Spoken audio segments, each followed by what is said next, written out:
Elena de Borbón-y-Grecia et Gemme de Marie Chalaart ont divorcé en 2010.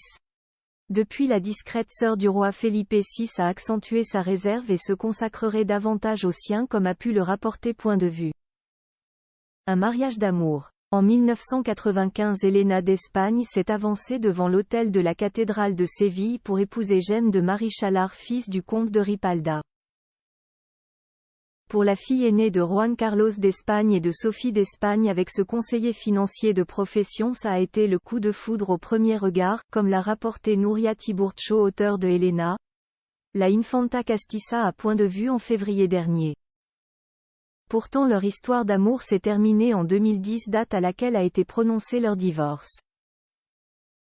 Désormais la grande sœur de Felipe VI mettrait un point d'honneur à prendre soin de ses proches à l'image de son père exilé mais aussi de ses deux enfants. Felipe qui a vu le jour le 17 juillet 1998 et Victoria née le 9 septembre 2000.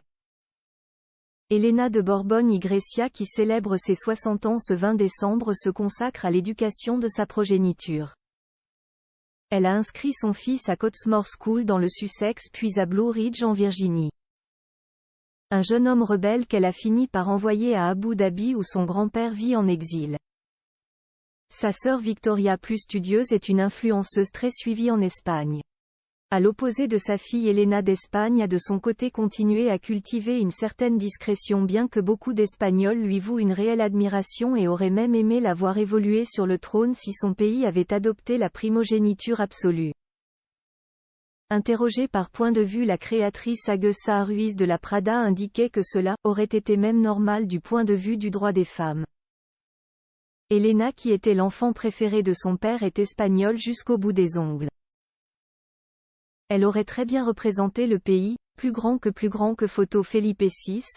Retour en images sur les femmes qui ont compté dans sa vie. Elena d'Espagne.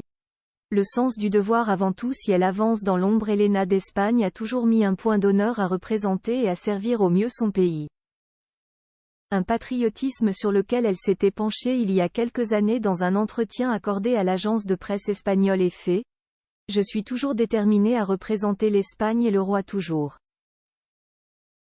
Je n'y ai jamais vu le moindre inconvénient. JACOVIDESMOREAU